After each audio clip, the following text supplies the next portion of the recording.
I was halfway through my second beer when Dana said it. I'm moving in with Kyle for a few weeks. Just like that. No lead-in, no emotion. Like she was reading off a weather report. I blinked at the TV, trying to make sure I heard her right. Kyle, I said slowly. Your ex? She nodded, setting her water bottle down on the coffee table like we were still in the middle of a normal Tuesday night. Yeah. He had that motorcycle accident, remember? Banged up his knee pretty bad and can't drive. He doesn't have anyone else right now, and he asked for my help. I stared at her. She didn't flinch. She didn't smile either. Her face was carefully neutral, like she'd rehearsed it in the mirror a few times. Quick note, before listening, share which city or country you're watching from. How long are we talking? I asked. 6 to 8 weeks, maybe less, she said, already shifting her legs like she was winding up to stand. Just until he's able to move around again. I looked her over. She was sitting stiff, arms crossed. Not a damn bit of guilt in her posture, just prepped and polished. She had the whole speech ready, how it was temporary, how she'd still come back on weekends to check in, how she was just being supportive. Okay, I said, nodding slowly. That's considerate of you. She finally glanced at me, clearly waiting for a blow-up. I gave her nothing, just kept my voice steady, easy. If you're serious about it, I can help you pack. Make sure you don't forget anything. That caught her off guard. Her eyes twitched a little, then she gave me this cautious smile, like she thought I was being mature and understanding. Really? She said. That would help a lot. I told Kyle I'd be there by Thursday. Sure, I said, draining the rest of my beer. We'll get it done. I stood up and headed for the hall closet. She followed a step behind, talking about how she'd need her yoga mat, her laptop, a few books, and her vitamins. Like she was prepping for a weekend at a cabin. Her voice was light, too light. As she walked past me toward the bedroom, I caught the shift in her eyes. Relief. Like she thought she'd dodged a bullet. Like I was too soft or too dumb to see what this was. I grabbed her duffel bag from the closet and tossed it on the bed. Let's get you all set, I said, smiling like a damn idiot. Wouldn't want you to miss your 6 to 8 week shift as a personal nurse. She laughed. I didn't. She was asleep by 11, or at least pretending to be. I stayed on the couch, TV on mute, just watching the light from the bathroom leak under the door. Around midnight, I heard her whispering.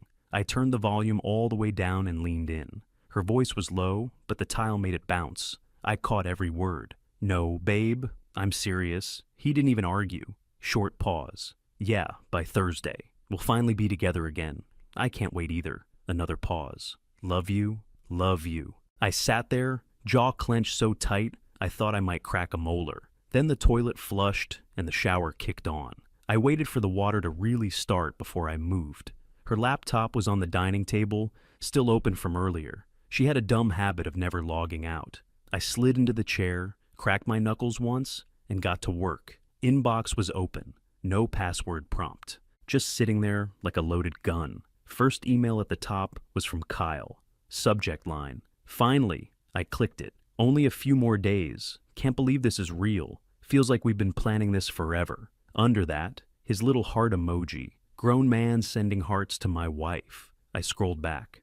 Dozens of threads, some short, some long, all of them personal. She doesn't suspect a thing. Our money's safe now. I'll be on the deed soon. Our money? I dug deeper. Found the one that made my stomach drop. Subject line. Consulting fee, transfer complete. Attached. A PDF of a Wells Fargo transaction. $40,000 moved from our joint savings to some holding account in Kyle's name. Consulting fees. I kept going. There was a quitclaim deed. She'd already had it notarized, transferring the duplex Kyle owned into her name in exchange for care and housing assistance during recovery. Dated last week. Then the worst one, an email from Dana to an insurance rep. Attached is the signed application for the new policy. Primary, Dana Roth. Insured, Kyle Lanning. Value, $500,000. Premium to be drafted from joint account ending in 4119. $500,000. On his life. With our money. She wasn't just screwing him. She was betting on him dying. I sat there, scrolling through it all, hands steady but chest tight. It didn't even feel real. This wasn't just a midlife crisis. This was premeditated. Months in the making. They had backup plans, timelines, account routing numbers. And here she was, acting like she was doing charity work. Water shut off. I heard the towel drawer slide open. I closed the laptop and stood. By the time she stepped out in her robe, I was already walking past the hallway, beer in hand, eyes on the TV again. She smiled. "You still up?" "Couldn't sleep," I said, just thinking. She kissed the top of my head like nothing in the world was wrong. I smiled back, just enough to play along. Let her believe I was the fool she wanted me to be. She padded off to the bedroom, lights off behind her. I sat in the dark, staring at the beer bottle in my hand. She thought she was ahead, but I knew everything. By morning, I was back in the role of the dumb husband who didn't ask questions. I made coffee, fried some eggs. Dana floated around the kitchen like a teenager packing for summer camp. "Can you hand me that small suitcase from the hall closet?" she asked, sipping her smoothie. I grabbed it. "You sure that's enough for 6 to 8 weeks?" She laughed like I was being cute. "Kyle has a washer and dryer. I don't need to bring the whole house." I kept my face blank and poured another cup of coffee. She packed slow, careful, humming like she was excited. I helped her fold sweaters and slide toiletries into little zip bags. She never noticed I watched her hands too closely, or how I kept checking the time. At one point, she turned to me and said, "I gotta say, Rick, you're being incredibly mature about this." I raised an eyebrow. "How so?" "Just not freaking out, not being insecure. A lot of guys wouldn't be this supportive." I nodded and zipped the duffel. "Yeah, guess I'm just built different." Her phone lit up.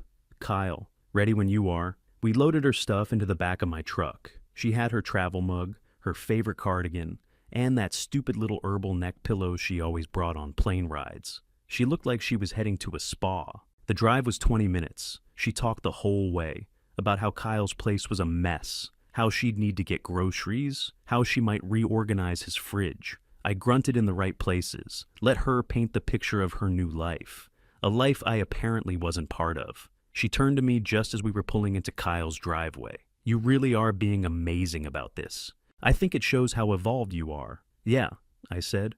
"I'm evolving fast." Kyle's place was a beige 2-flat on the edge of Joliet. Nothing fancy. When he opened the front door, he was shirtless and in sweatpants, sipping something from a mason jar. No crutches, no sling. Not even a damn Band-Aid. "Dana!" he called out, grinning. "My angel." She ran up the porch like a puppy off leash and hugged him around the waist.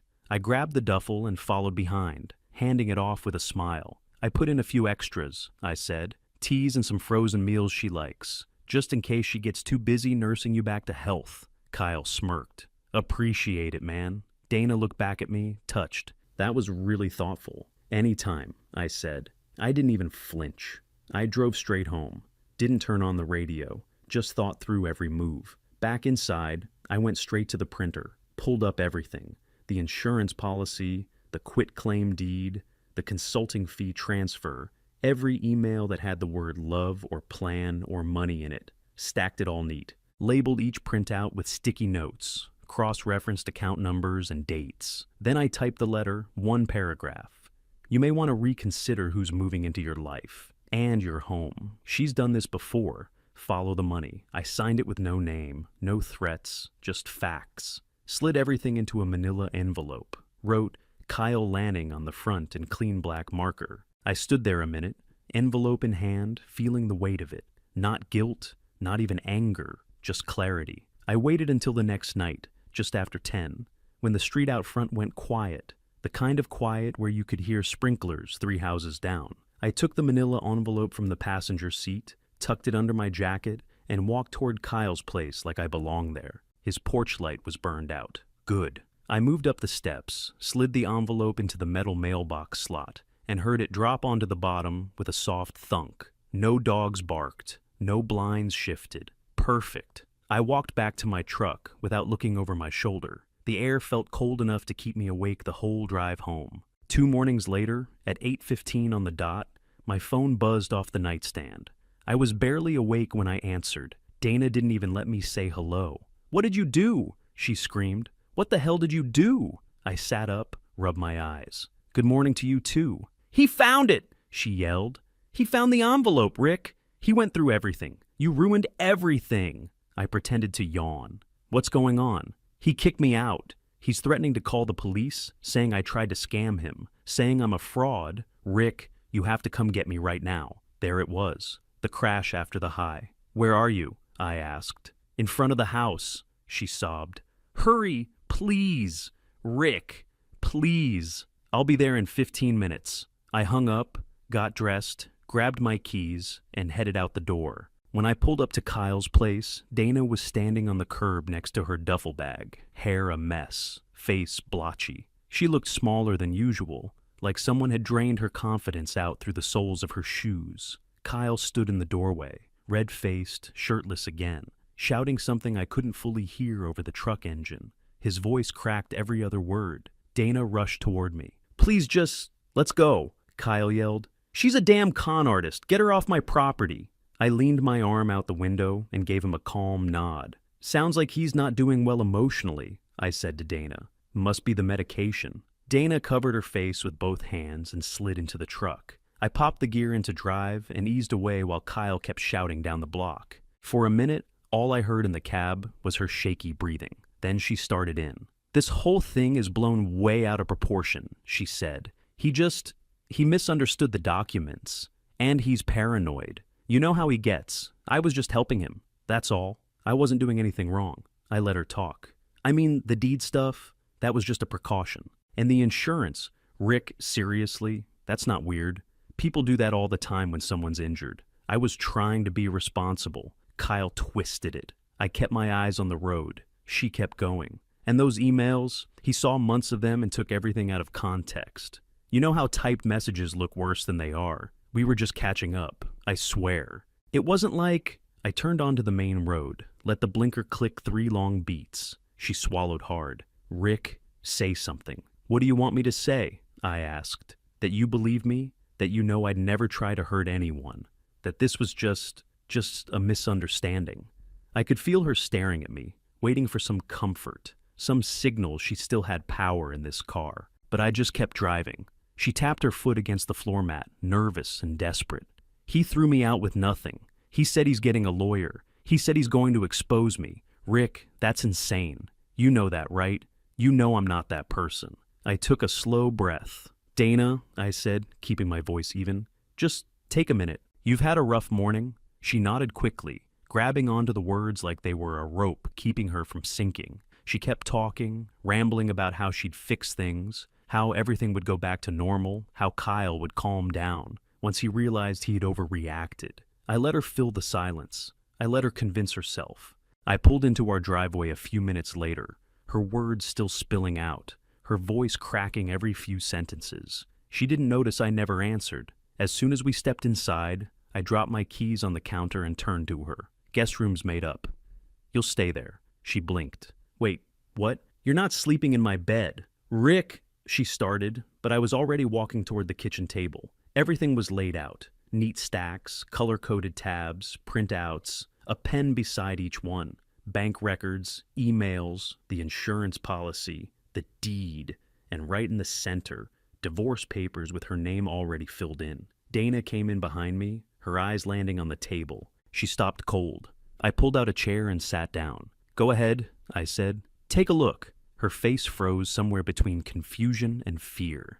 She picked up the email printouts first, skimming fast. Then the Wells Fargo transfer. Then the quitclaim deed. What is all this? She asked, trying to laugh. You went through my stuff? You were careless, I said.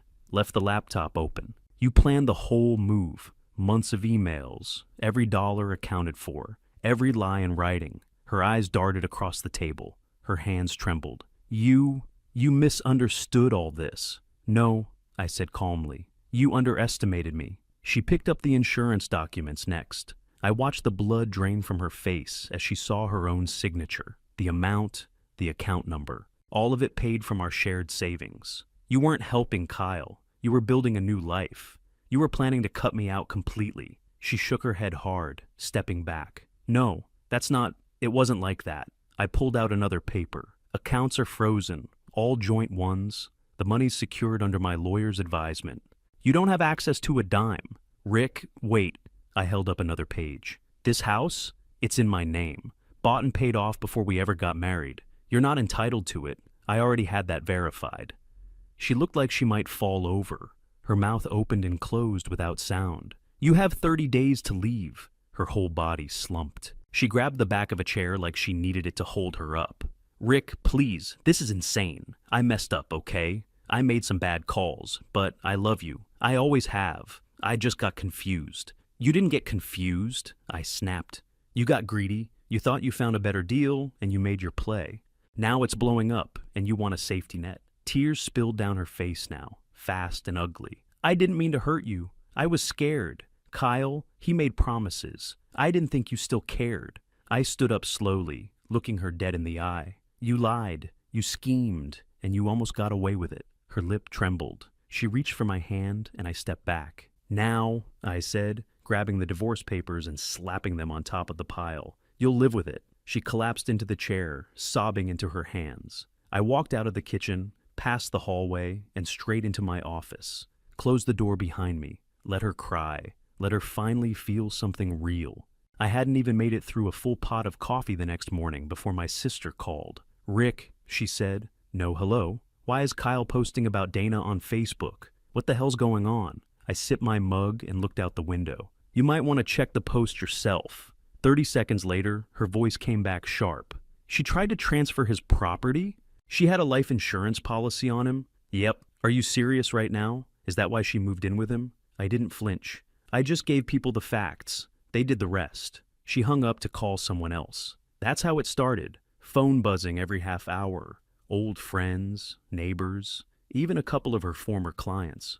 One guy I hadn't talked to since high school messaged, "Dude, I just read that thread. Damn." By noon, Dana's business site was wiped. Her Instagram page had comments disabled. Her last post, some feel-good quote about healing, was getting ripped to pieces. Kyle had gone full public. Screenshot of the deed, screenshot of the policy. Caption read, "She used me, moved in under false pretenses, tried to sign over my property, found out she had a policy in my name. Watch your back." He added, "Don't message me unless you're a lawyer." It got shared fast. Couple hundred likes, comments stacked up.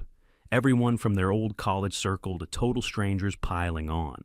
I didn't comment, didn't even react to the post, just watched. Later that afternoon, I heard Dana's phone buzzing non-stop from the guest room. She didn't come out, probably hiding under the covers, trying to figure out which lie to fix first. By 5, her best friend blocked her. I know because Dana tried calling her, and the voicemail said, "This number is no longer accepting calls from you." The next day, her cousin, who always used to think I was too quiet, called me. "Rick, this is all true?" she asked. "Like, all of it?" I answered the same way I had everyone else. Calm, clear, cold. I just gave people the facts. They did the rest. She let out a low whistle. Damn, she really messed up. I didn't respond. I didn't need to. By the end of the week, her PayPal clients started canceling appointments. One even wrote in the refund note, "Hope Kyle's okay." That's when she finally broke her silence. I was sitting on the porch when she stepped out with red eyes and a blanket wrapped around her shoulders. "Rick," she said softly, "people are turning on me. Even my family, they think I'm some kind of monster." I didn't answer. She sat on the top step beside me, quiet at first. Then she said, "I wish you'd just talk to me, privately. We could have handled this without dragging it out in public." I looked straight ahead. I didn't drag anything. Kyle posted his own receipts. Your friends made their own choices. I didn't ask them to. She sat there, soaking it in. Then, barely above a whisper, "Why'd you have to be so cold about it?" I turned to her just once. I wasn't cold. I was honest. There's a difference. She stood up slowly and went back inside, silent this time. I stayed out there till the sun dropped, listening to the wind blow through the trees, phone still buzzing inside the house. Didn't matter who called next. I already knew what I'd say. 2 days after the Kyle post went viral, I sat across from a lawyer named Bradley Moss in a strip mall office between a vape shop and a dry cleaner. He came recommended by my buddy Nate, who went through a brutal split last year and came out grinning. Bradley was sharp, late 40s, sharp suit, cheap coffee, no small talk, just facts. I handed him a folder. He flipped through it like he'd seen 1,000 just like it. 40 grand moved under false pretenses. Attempted property grab via quitclaim deed. Life insurance policy funded without knowledge or consent. He looked up at me. "And she's still in the house?" "For now," I said. "Guest room." He smirked. Not for long. He started pulling forms from his drawer, reading off boxes like a checklist. Financial abuse, marital fraud, attempted asset manipulation. Depending on how far she pushed this with Kyle, we might be flirting with criminal exposure. But even if it stays civil, she's done. Done how? I asked. Best case for her? She walks away with nothing. Worst case? She walks into a courtroom with a file this thick against her and has to beg not to be fined. Either way, she's got no leverage. That was all I needed. I gave him the green light to proceed. We froze all joint accounts officially, locked out her online banking, changed the passwords on the investment dashboards. Anything with shared access, gone. Dana figured it out 2 days later when her debit card got declined at Target. She came home in a panic, asking if the bank was having issues. I didn't even look up from my laptop. Everything's secure now, I said. Legal process has started. Her eyes went wide. Legal process? Divorce. She stared at me like she couldn't process the word. Rick, come on. We're just going through a rough patch. You moved in with another man. You forged financial documents. You drained money from our account. This isn't a patch. This is demolition. She stepped closer, voice trembling. But I came back. Doesn't that count for something? Nope. She broke fast. First the denial, then the tears. Then the hands grabbing mine while she begged me to just talk it through like adults. I didn't move. I let her plead. I let her fall apart right there in the kitchen. Then I told her exactly what day she'd be served. That following Monday, she started working temp admin at some logistics company off Route 6. Nothing fancy, just something to stop the financial bleeding. I waited until 10:15 a.m. Her second coffee break. Then I sent Bradley's guy to deliver the papers. Hand-delivered, signature required. She texted me once right after, "Seriously? At work?" I didn't reply. I didn't need to. She left on a Thursday, 4 days early, like she couldn't stand to breathe the same air anymore, which was fine by me. I came home from work, and the truck was gone.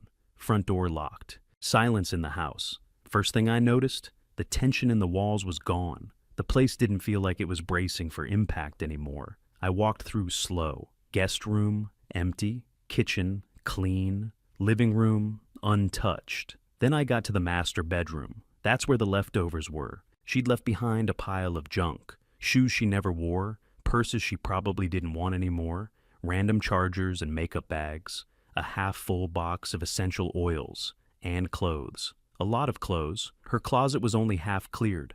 Tops still on hangers, 3 dresses shoved behind old winter coats, and that fuzzy red robe she used to wear after showers, hanging like a ghost on the back of the door. On the nightstand sat one folded piece of paper. I opened it. I never meant to hurt you. That was it. No sorry, no name, no signature. I smiled, walked to the kitchen, grabbed a lighter from the drawer, and took it out back. Lit the corner, watched it curl and blacken until the flame ate every inch. I didn't need her reasons. I didn't need her regret. She could keep both. What I needed was space. So that weekend, I got to work. Started in the bedroom, tore the sheets off, dumped them in a trash bag, and drove to Target. Bought new ones. Navy blue, clean, no memory in them. I tossed the throw pillows too. Those dumb decorative ones she bought that no one actually used. New pillows, new comforter, new curtains. I opened every drawer she used and dumped it. Makeup, receipts, half-used lotion bottles, trash, then the closet. Everything she left behind went into one of 2 piles. Donate or destroy. Nothing in between. I packed up 6 bags and dropped them at Goodwill. The rest went in the can at the end of the driveway. Sunday morning, I moved on to the bathroom. Scrubbed every surface. Threw out her hair products, her scrunchies, the half-full shampoo bottles lined up like little landmines in the shower rack. By the time I finished, the place smelled like lemon cleaner and quiet. That next week, I bought paint. Repainted the guest room first. Turned it into a gym. Just a treadmill and some weights, but it felt good. Then I did the dining room, replaced her dumb little gather sign with a plain black and white clock. Every brushstroke felt like ripping out a weed. By the time Friday rolled around, the house looked different, lighter, like it finally remembered who it belonged to. I sat on the couch that night, beer in hand, nothing but the hum of the fridge and the occasional creak in the ceiling. Saturday around 3, Mason pulled into my driveway with a 12-pack and a paper bag full of burgers. Didn't text, didn't call, just showed up. Figured you could use a backyard reset, he said, holding up the bag. I grinned. Hell yeah.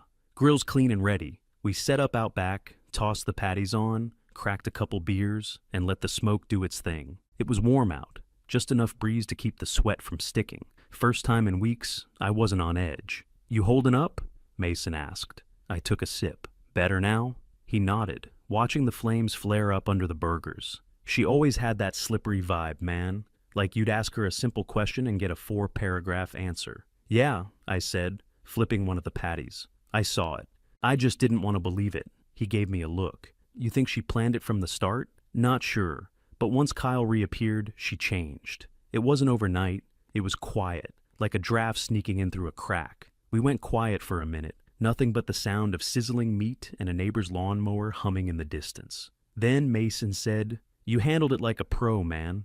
No yelling, no chaos, just handled." I shrugged. Wasn't about revenge. He raised an eyebrow. I took a swig, then said, "I didn't get revenge. I just made sure the truth walked in before her lies could lock the door." He laughed, hard and loud, then clinked his bottle against mine. That's cold as hell, but damn if it ain't perfect. We sat down on the patio chairs, plates in our laps, biting into burgers while the sun slid lower behind the fence line. "She really thought you'd just sit back and let it happen," Mason said between bites. "She thought I was soft, thought nice meant stupid. You were never stupid, just loyal." "Yeah," I said, wiping my mouth with a napkin. That's what she counted on. We didn't talk much after that, just sat there, drinking, eating, watching the sky go orange and then deep blue. The kind of silence that feels earned. I looked around the yard, new chairs, clean deck, her wind chimes finally gone from the porch. Mason cracked another beer. "What's next?" I leaned back in the chair, stretched out my legs. Whatever I damn well want. He raised his bottle one more time. "To clean slates." I tapped mine against his and said, "To being done with people who mistake your kindness for blindness." We didn't need music, didn't need background noise. The quiet told the whole story. I woke up early that Sunday. No alarm, no noise. Just sunlight creeping in through the blinds and a stillness that felt earned. I stretched barefoot on the cool floor and made my way to the kitchen. The coffee maker was already bubbling. I'd set the timer the night before. Simple things I never used to think about when the house was full of her chaos. I poured a cup, no sugar, no cream, just black, hot and honest.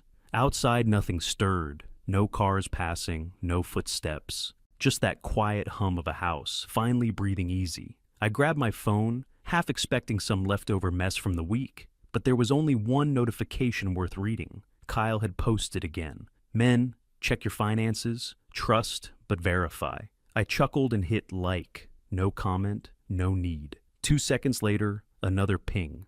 It was my lawyer. She signed, no contest, no claims. It's done. I stared at the screen for a moment, then slid the phone face down on the counter. That was it.